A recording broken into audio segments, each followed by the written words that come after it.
Dukkana cillimin tirooba yandoo adeemmataa ofiisin mijatu yaadoo Kokokkulee gaara bahaa mucucaannee gaddeebi'aa takka tuflee takka ta'aa takka bo'aa takka golfaa kaayyoo gootan kalee galmaan ga'uuf qofa. Walakkeessa samiin ilaallannee lafa yaa jiruuf jireenyaa hundumaa dandeenyee garaa dheebaan hiilee jiraanne irra geenya.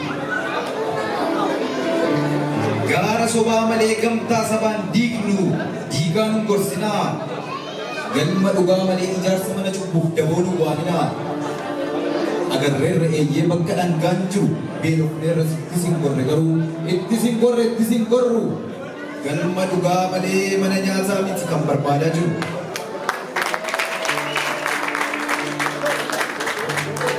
Utuu arguun jiru gaaddisa qoraattii jala boqotuuree bara darbuun jiru saba ofii gananii haqa baqatuuree hin baqannus utoo gara akkasii qabnu ittiin jabaannee kaayyoo akka galmaan geenyu jiraachuuf nyaanne malee nyaachuuf jiraanneen beekna.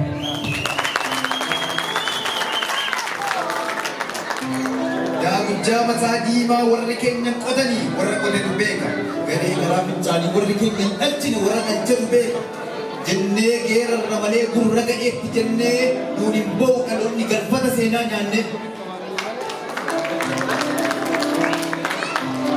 Eeyyen arras nan yaadadha seenaa bara sanii bara 90 karoorsanii 9 marsan leenca fakkii namaa laggasaa ajjeesanii waan isaan odeessanii arras nan yaadadha hin daganne waaguu utuu qabuu dhabee rakkatee beela'ee saba Oromoo bo'u. Bara televiziiniin Oromiyaa waa'ee kuufa keenyaaf waa'ee gammachuu keenyaa afaan guutuu Daganne lakkii dhugaa sameef dachee baratti Oromoon waamee waliif awwaatee beekumsaaf humna isaa walitti qindeessee wayyaanee kuffise. Daganne lakkii gaaf tokkoon dubbadha jedhee beekaa callise. Maal keessa akka jirus arras argaan jira akkamittiin Hacaaluu Hundeessaa fa'aa akka dhabne of biraa abadan kan darbe hin daganne arras arguun dhabne hundaan beeka firaa. Yoom gurri na duude yoom iji na jaame hayyoonni keenya akka biyya galan akkasumas immoo hidhaman OPDO amanuun hagam akkam nu miidhe hin wallaalle lakkii gaaf tokkoon dubbadha jedhee beekaa callise.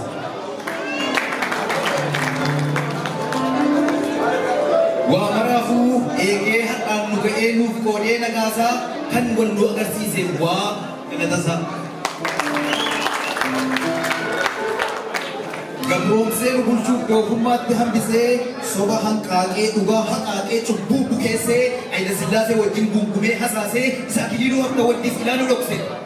Addasaan birruu icitii baasee barachuu qabdu jedhee saba Oromoo hirrimaa kan. Baratee bu'aa isaanii arge dhaamsa taaddee dhaga'ee ija isaa gubaname kansarii sammuu diinatti. Gabrummaan umurii dheereffatus aga ammaa kanaaf Oromoon harka kennee mo'amee hin beeku. Boris akkasuma kaayyoo kumaaf gitilli itti wareegaman haga geenyu galma diraamaa diinni hojjetu laallee nu qoqqooduuf addaa saba ofiitti mallee ormaaf taanee baandaa hin dhageenyu olola qoqqooddaa amantiif gandaa. Degeraa guddinaa tumsaa degeraa taaddasaa birruufaatu nutti gadda. Waaqayyo guutuu godhee eegaluuf kennee qomoo ganda dhalootaan irra hiruu hin fudhannu Oromoo. Galanni isaa hin badin innoo nutti waaqanne maaliif ofitti qisma guutuu waaqni nuuf kenna. Kanaaf Oromoo jechuun wallaggaan qofaa miti hojiidhaaf boorannis ilmaan dhiiga kooti.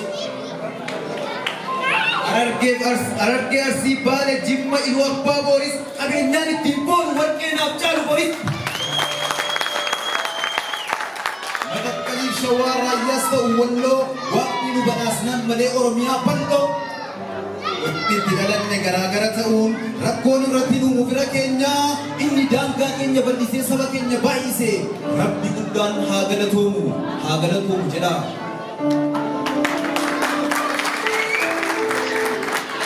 Eeyyen waaqni Waaqni gama maraan nu uumeera tolchee Oromiyaa nuuf kennee eebbifamtuu dache nus Oromoo godhee nu uumee warra gadaa kalaqee addunyaaf gumaache. Hortee ilma angafaa sibboo gaanfa Afrikaa annisaadhaaf jaartii warra Awurooppaa warra Amerikaa. Sanyii Abbabaa Biqilaafaa warra fiigee addunyaatti Afrikaa beeksisuun hortee Abdiisaa Agaa warra gootummaan lolee baandaa diinaa buqqisu.